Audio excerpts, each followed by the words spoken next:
Are there any Republicans out there who, if you saw them announce that they were campaigning with Kamala Harris, it would really surprise you and even maybe influence you? Living or dead? Well, all the dead ones would surprise me.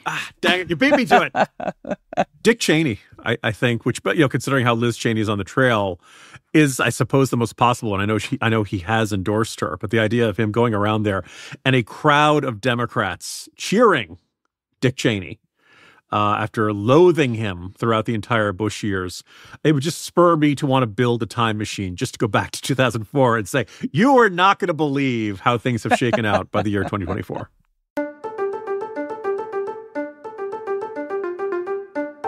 This is Impromptu from Washington Post Opinions, a show where we bring you conversations about the news we can't stop thinking about. I'm Megan McArdle, a columnist, and this week we're talking about so-called center-right voters. The Harris campaign has been heavily courting this group, with the vice president touring around with Liz Cheney and seeking Republican endorsements. But can the Republicans who have hesitations about Trump be swayed to vote for a lifelong Democrat? And how powerful and important is this group anyway? I'm joined by two of my conservative-leading colleagues to talk through what they think of all this as we near Election Day. I'm Ramesh Ponnuru. I'm the editor of National Review and a fellow at the American Enterprise Institute. But most importantly, for today's purpose, I am a columnist for the Washington Post. I am Jim Geraghty. I, too, am also affiliated with National Review. I'm the senior political correspondent. I'm also contributing columnist to the Post and host a bunch of other podcasts that aren't this one. So, Kamala Harris has been tacking to the center since securing the nomination last summer. That includes campaign stops with the Republican Liz Cheney, the former House representative who led the January 6th committee before being run out of office by MAGA Republicans. Do you think this alliance changes any Republican minds? I don't know that it does. I think that there is a significant number of Republicans, and keep in mind that significant in this case depends on just how tight this race is, who have serious reservations about Donald Trump. And there's been Republican crossover voting in the last several elections, all the elections of the Trump era. I don't know that the campaigning with Liz Cheney, for example, is causing a significant increase in the numbers of that vote. Yeah, color me skeptical. I was at the Republican convention in Milwaukee earlier this year, and it was a very unified convention. Partly, Trump had just survived the assassination attempt, but also the fact that if you're an anti-Trump Republican, there's a good chance you're not a Republican anymore. A lot of these folks effectively self-selected out of the party and became either independents. Some flipped entirely. But my sense, Romney's on the way out. Cheney had left. Anti-Trump Republicans are very few and far between in elected office these days. So my sense is that there aren't most of the people who could be persuaded to turn away from Trump already have and already are there. The other, kind of counter evidence to this is the number of people who voted for Nikki Haley in the Republican primaries. You could kind of see her as a de facto, I am a Republican, I am a conservative, I want policies pushed in a rightward direction, but I find Trump unacceptable. There are quite a few votes there, 4 million across the country, quite a few of them in these key swing states. But Haley endorsed Trump. She spoke at the convention. She put out a little video. I think that, all the folks who are could be persuaded to jump on the Trump bandwagon are. I suspect there's a decent number of people out there who are just going to, either going to leave it blank, going to write somebody in, vote for Libertarian Chase Oliver, some other option to say, no, I don't like either one of these candidates. Brings me to my next question. Cheney's the face of anti-January 6 Republicans, and the Republicans like her who were appalled on that day might singularly vote on that issue. Is that a sizable group of people? How much do you hear from Republicans or former Republicans that January 6 and threats to democracy are motivating them to vote against Trump? All the people who, before January 6th, raised other serious objections to Trump are now much more likely to put January 6th at the top of their list. I think that January 6th was in some ways a kind of culmination of all of the things that they found alarming about Donald Trump. But the surprising thing, if you thought about it from the vantage point of January 6th or 7th or 8th of 2021, is that the overall numbers of the objectors do not seem to have increased and may have, in fact, decreased, partly in reaction to the Biden presidency, and its failures or perceived failures. And partly, I think, just because Trump has been around longer and he is now not abnormal politics, but normal politics. Yeah, I think also you would have thought, okay, well, time goes by. Some voters have very short memories, and it doesn't seem front and center in their minds compared to inflation or the border or chaos overseas or things like that.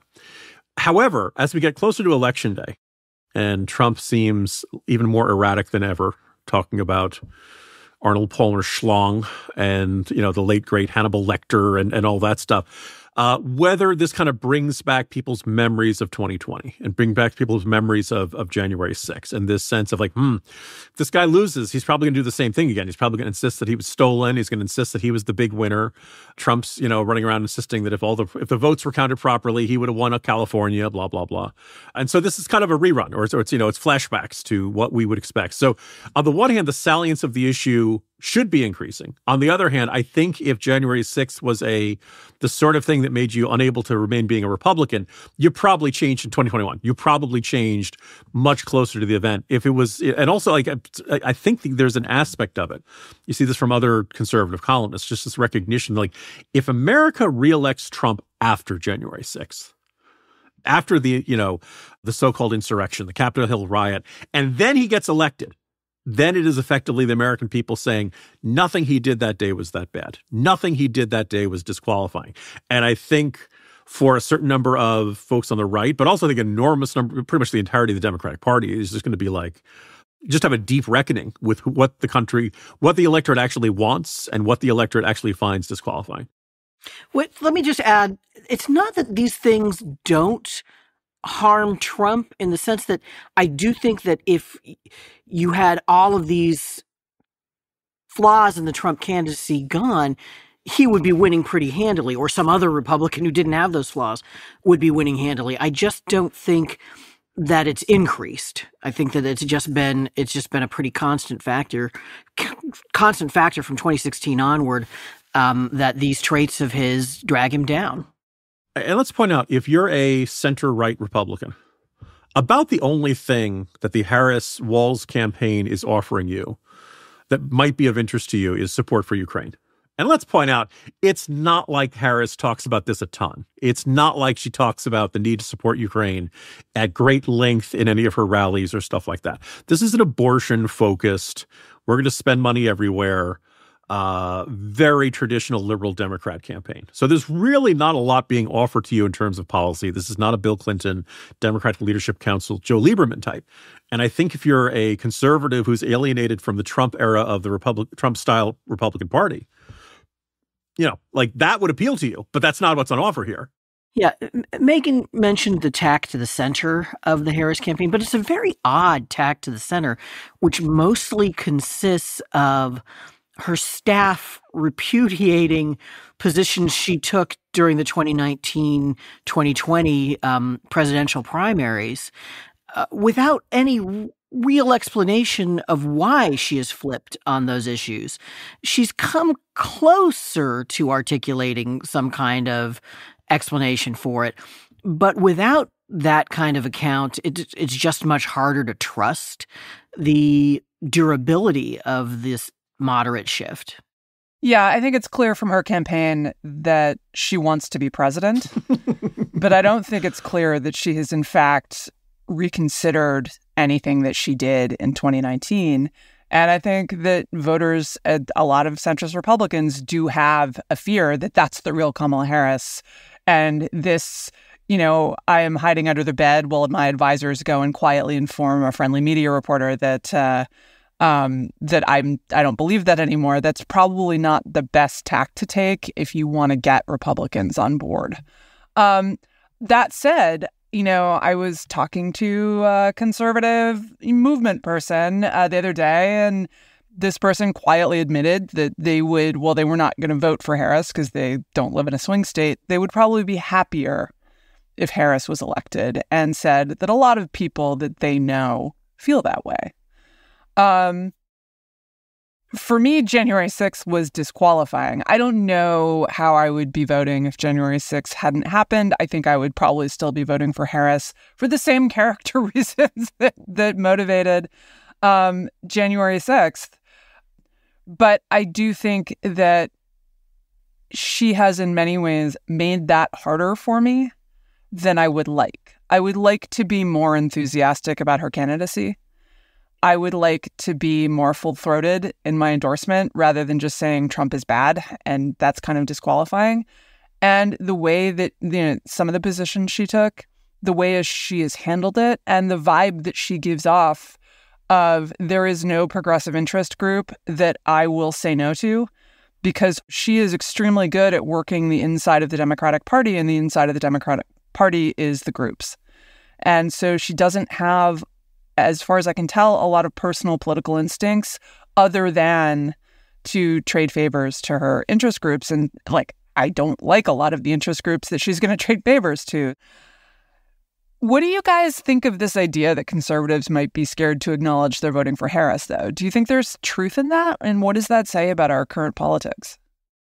I think that there are at least socially shy voters in both camps at this point. I think that there are, as a result of Americans' political polarization, large sections of the culture in which a Harris vote is considered a kind of social outrage, but also other sections in which a Trump vote is considered a social outrage.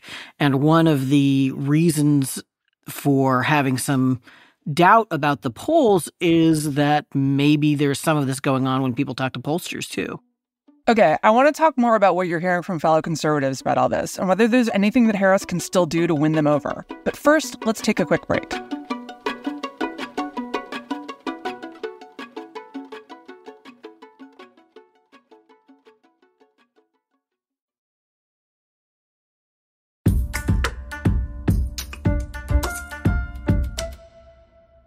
Welcome back. I'm Megan McArdle, and this is Impromptu.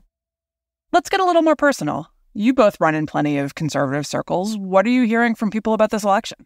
Oh, I know conservatives who are voting for Trump with zero hesitation and are, let's make America great again, and it's going to be the best ever. And at 78, he's even more balanced and sharp and on the ball. And he's finally taking a stand on the real issues, like the genitalia of professional golfers, issues that Harris just won't address. So there are plenty of those. There are also those who are very hesitant, but who would say, I trust Trump with Supreme Court justices more than I trust Harris. And, Clarence Thomas and Sam Alito are getting up there in years.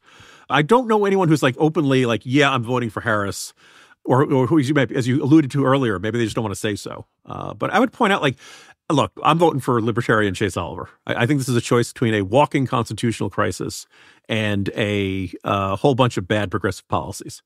And the badness of one makes the vote for the other one not crazy in my estimation. I know everybody's going to hate me for that answer, but I don't care.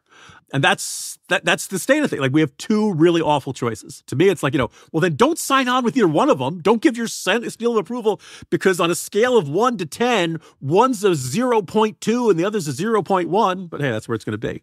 So that's I think Ramesh said earlier, yeah, there is a social stigma. And I know a whole bunch of conservatives who can say, I can't vote for Trump, I'm never Trump, and therefore I'm not voting for him. The moment you start trying to argue, and here's the conservative case for Kamala Harris, then you're going to get some grief. I don't mean punches. I just mean some mockery. I mean, come on, pal. That kind of reaction. And I think you deserve that kind of reaction, because it's really hard to make an argument that if you're a right of center person, conservative on foreign policy, on domestic, on social policy, on economics policy, it's really hard. You really can't even squint so much to come to the conclusion, oh yeah, after 4 years of Kamala Harris, the country will be in a better place. What I'm hearing from conservatives is pretty similar to what Jim is hearing. One thing that's kind of interesting is that from conservatives who are relatively enthusiastically supporting Trump, you hear two ways of thinking that are at least in tension with each other. One is, this time he's going to mean business. He's not going to be restrained. It's going to be terrific because it's going to be real MAGA. And then from another, it's going to be like the last time. He's going to be restrained. None of these things that people warned about came to pass. So it's going to be great. And then the second thing I'm hearing, just a little bit, but more than once, is I'm not supporting Harris. I don't like Harris, but the damage will be contained because it's looking like there's going to be a Republican Senate. Is there anything other than voting for a Republican Senate that Kamala Harris can do to win over non-MAGA Republicans? I think that the deficiency in her campaign that I was touching on earlier when discussing how she hasn't offered an account of her evolution on the issues, I think this is actually something that is important not just for these wavering Republicans, but for the public at large. I think when you keep running into this sentiment that people don't know who she is and what she stands for, that is the same problem that conservatives and centrists have. We just don't have any sense of, is she somebody who is just itching to turn the country left as fast as she can and is strategically camouflaging this? Is she a convinced centrist who was lying back in 2019 and 2020? Is she just a chameleon with no convictions at all? I think that kind of question is something that Harris has not answered and has maybe made a deliberate decision not to answer. Yeah, I mean, for me, the best argument is the system itself, right? Is the integrity of the system itself. Trump doesn't respect the system. And if you don't have that, to me, nothing else matters. But that argument is just clearly not landing. And you saw recently that a Democratic strategy memo leaked saying, stop with the fascism. It's not working. Please talk about her positives and not his negatives. So let me close by asking, as conservatives, do you think there's still a place for you in the GOP? And does that change if Trump wins or loses? Well, first of all, I'm assuming that memo you're describing got crumpled up and thrown into the waste paper basket, because I certainly don't seem to be hesitant about calling them. Look, I feel like there's been a place for me in the Republican Party for 8 years now. Why should that change? If you look at the Senate, you look at the House, you can find some folks who are a little more traditional conservatives, but it's largely a MAGA cult of personality. And that lots of Republicans are perfectly happy with that. So, there's a little bit of frustration. But look, if you're a traditional independent conservative, believing in, stuff like low tariffs, nobody believes in that anymore. Believing in limited government, worrying about the deficit and the debt. You talk about your, invoking obscure, arcane, occult things when you talk about these interest on the debt, those sorts of things. Look, of course, nobody in Washington cares about these things anymore. So you're kind of used to being, this little obscure group in between two larger forces that are much more popular, much more well-supported, but also, just flat out wrong on policy. That's life for conservatives, so it's nothing new.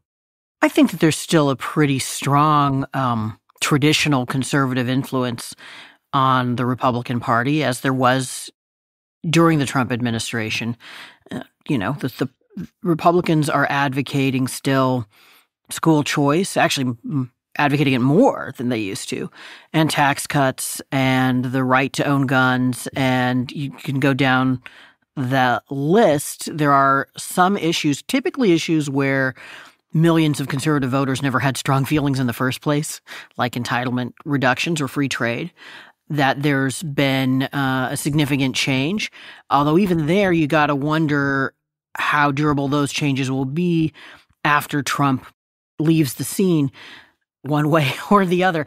And you also, of course, have a lot of question marks about what another Trump administration would be like.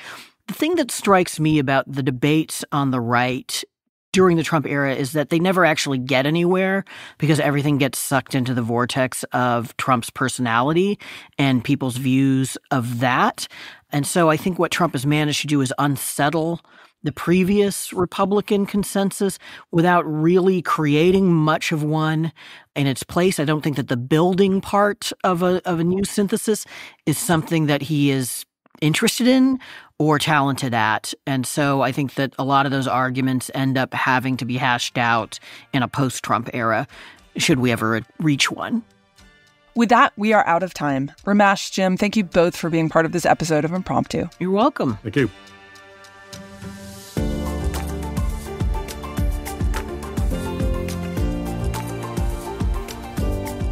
This episode was produced by Hadley Robinson, edited by Damir Marushik, Chris Sulentrop, and Allison Michaels, and mixed by Emma Munger.